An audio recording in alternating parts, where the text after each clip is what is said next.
Hello everybody, welcome back once again to the Breath of Fire 3 walkthrough. So I'm going to head on into the mine, and yeah, we'll go, we've got one of the hide-and-seek players is inside here, and also we want to get the coupons, or the coupons as one comedian would say. I actually, I mean, those things are amazing, right? We're gonna be able to save a ton of cash. I've done so much grinding that, what, 151,000. I don't know how relevant cash is gonna be, but I suppose it is still the case though that we'll need to buy a bunch of soul gems. I really really like to use those for leveling in Mount Zublo versus the lava men, and again I will be making use of that trick probably shortly, to be completely honest. I've got a lot of levels here that I actually need to get with Pico. Man, it's not even worth using Monopolize, honestly. I got a lot of levels to get with Pico, so I will probably be doing that very, very shortly. All right.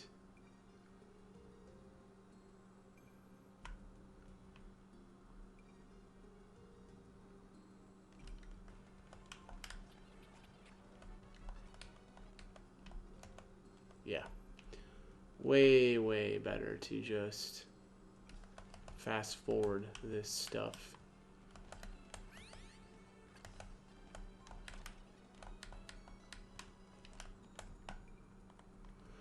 Alright, so this, the spot we need to be is down here. And, pow.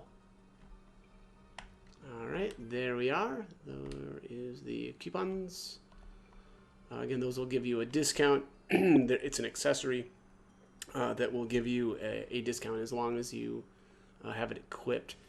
They do not stack though, so there's no reason to, like copy them in the copy shop so that you've got more. And what a funny item! Like, it's, yeah, just awesome. So I think we need to go to B3. Yeah, here we are. And where is this guy at? He's behind one of these pillars. Yeah, there he is. See him? Right there. Bias. Hey, how'd you manage to find me? Okay, I lose. See you back in Windia. Yeah, you lose. You lose, alright. Loser. We win, we win. Alright, so that was all 4 of the hide-and-go-seek crew. Gang. I think hide-and-go-seek gang seems the most appropriate.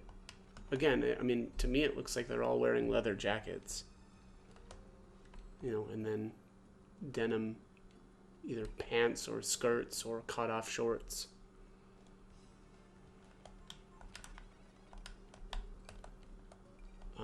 Alright, let's get back out of here, shall we?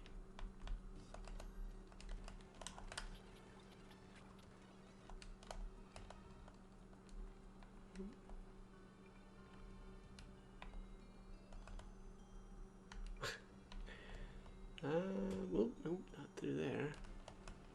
Almost made it. Alright, there we are. That should do it.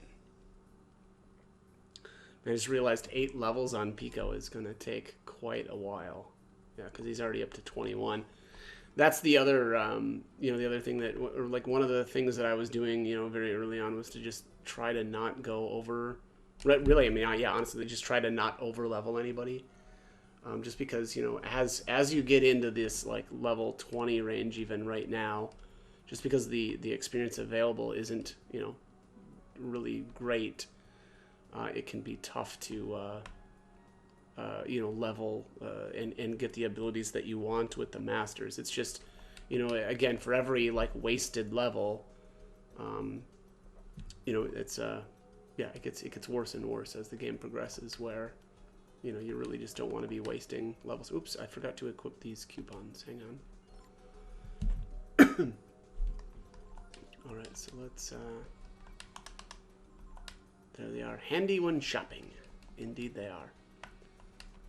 So at this point now we can, you know, buy stuff and get discounts. Silver knife, thief's knife. I've got some of these. Wind cutter. Oh, I bought those in the fairy village. Shotgun shell is a reward from explorations. The rude spear. I'll probably just buy one of these. But I'm actually gonna take a little cut here in the video. I'm not sure exactly where I'm gonna go next, but you know, while I go shopping and stuff, well, you know what? Here, let's actually just finish this up. I'm not gonna equip that. The rest of the stuff I don't really care that much about. The steel gauntlets are pretty good. The gold hairpin's okay. I like that it doesn't weigh anything, but also not, you know, super fantastic. But there's another interesting item in town.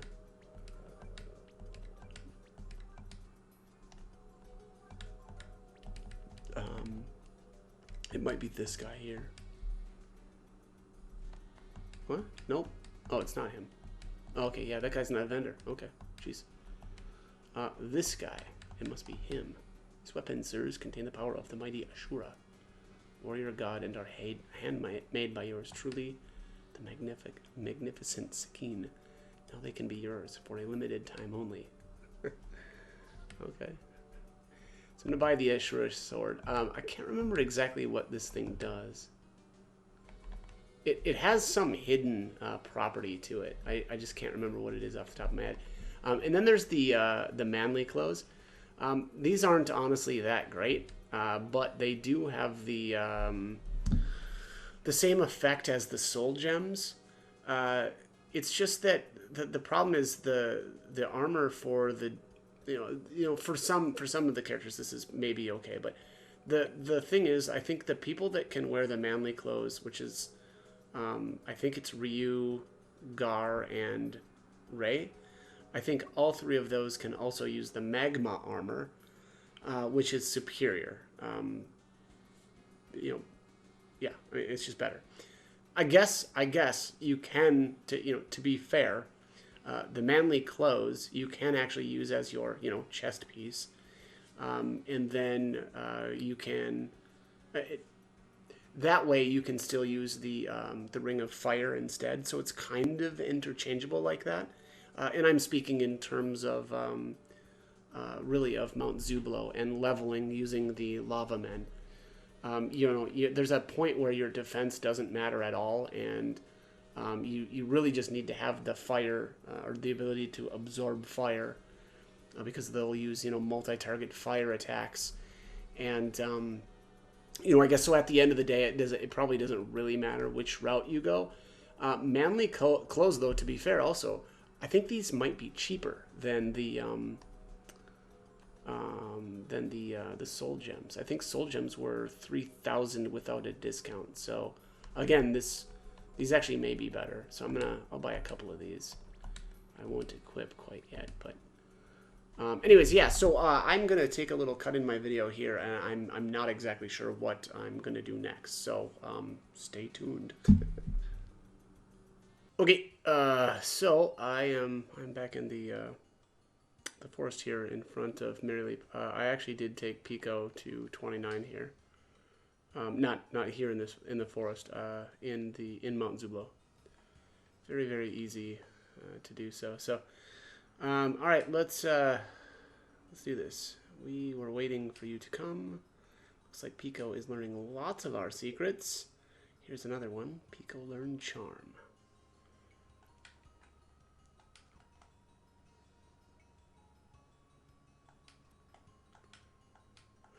Alright.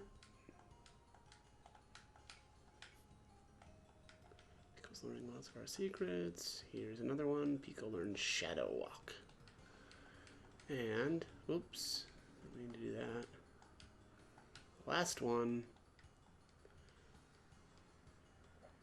Pico's learning lots of our secrets. Here's another one. Pico learned War Shout. War Shout is amazing. I mean, honestly, all of Maryleap's abilities are amazing. So let's take a look here. Ability. Charm, increased chance of finding items. So again, this applies to not only steal rates, but also drop rates. So it literally doubles them.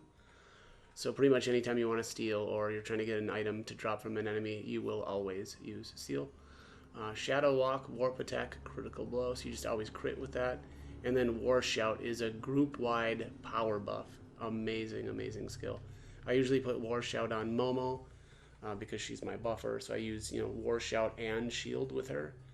So she can buff, everybody at once, as well as, obviously she's a really good healer as well. Charm, I don't know who exactly I'm going to put on, but normally what you want is you want Charm on your fastest character. Probably Ryu is probably the best actually person for this, and to actually make him the fastest of all the characters. The reason why I say that is the way I like to set up is I like to do my optimal setup is Ryu, Rei, and Momo. And with that combination of characters, what you really want to happen, or what you want to happen, is have Ryu act first and use Charm, and then either Momo or Rei act next and have them steal, or so like Rei could use Pilfer, and that is going to benefit from Charm, right, being cast first, right? And then either have Momo with just the regular steal command. And honestly, it's probably best to do Ryu first with Charm, then Momo with Steel, and then have Rei go last. The problem is that takes a lot of work to make it, work exactly like that. And what I mean by a lot of work, I mean specifically agility. And unfortunately, Ryu and Momo are most likely going to have a lot less agility than Rei does. And honestly, you don't actually really want Rei going first. The other reason why that turn order is pretty good is I like to use Were-Tiger a lot, and in order to control Were-Tiger, you need to use influence. So honestly, ideally, again, the turn order and the agility would be Ryu the fastest with the most agility, to Charm, and then Momo would be able to steal next, again, having slightly less or less agility than Ryu does. And then actually you want Rei last.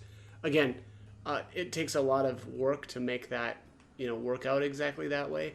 And on top of that, it's not the worst thing in the world if Rei is faster, right? Because then Rei can turn into Were-Tiger, and then immediately after, you could have Momo use influence. It doesn't really actually matter that much, just as long as, right after the Were-Tiger, you're able to, use influence. Otherwise, you can do like, let's just say Momo is faster than Rei, and you've got influence on her. Well, you can turn into a Were-Tiger, and then the following turn, use influence, because, she should get her next turn, after, so...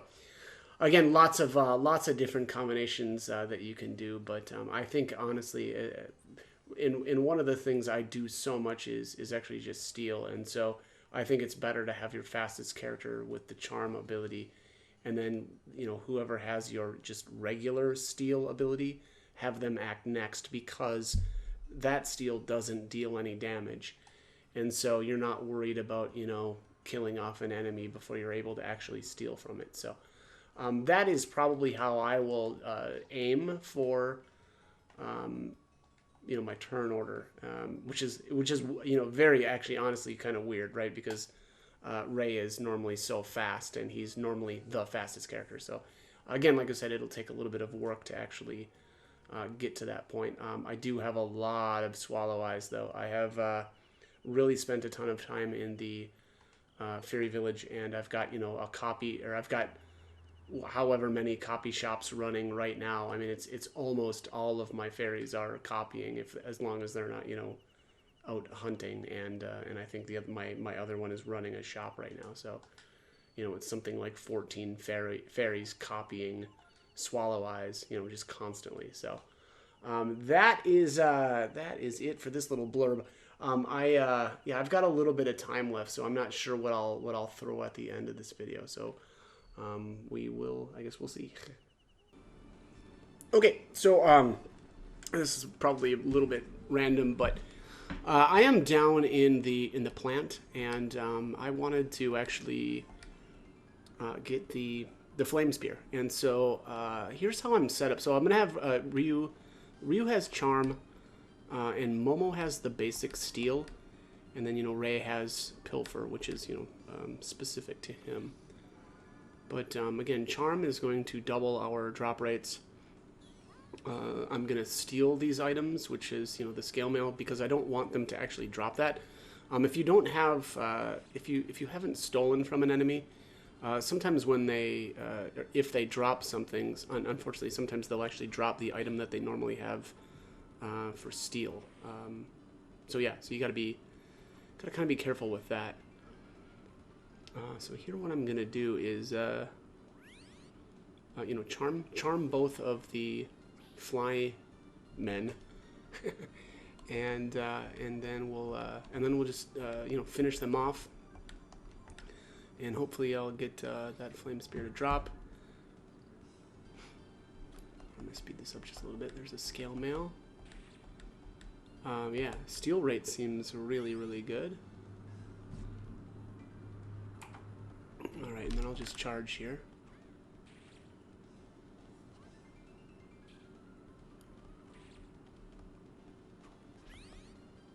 Also, I've got, magma armor on both Ray and Ryu, which means that, the flymen won't be able to actually deal any damage, and I'll literally absorb it, regardless of whether they use their flame strike ability, or I think they've got flame breath as well.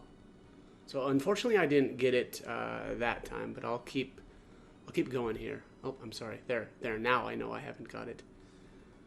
So I'll just throw some footage in here of actually getting it to drop.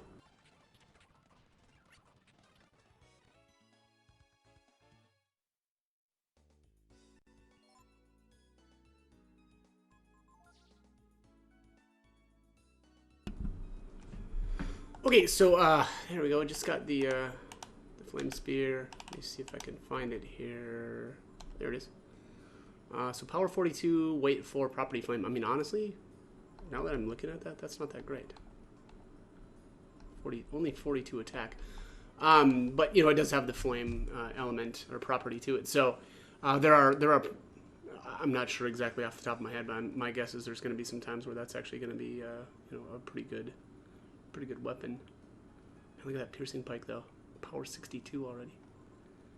Gigantic. Yeah, Gigantus is 78. Yeah, I don't know, man. That's boy. That's a rough sell. Again, maybe in some specific areas or scenarios that's actually a good weapon, but surprisingly low amount of power for a weapon at this point in the game. Okay, so the last little bit of footage here that I'm going to include is here in Rappola. Now things have changed a bit here, and all right. So Shida says it's Ryu, isn't it? Oh, sad. The baby fell.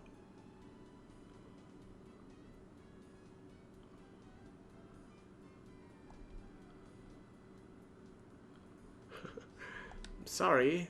I haven't done any guild work since I had the baby. If it's guild business, you'll have to talk to Bade. Okay. Be good if Shadis's kids turned out big and strong like me, but they'll probably take after Bade. Well, I mean, whose kids are they? Wow. Alright, anyways. I'm sorry, we're looking into it right now. So yeah, so Bade's busy actually right now. Meaning we actually can't do anything here quite yet. So I'm gonna head outside here.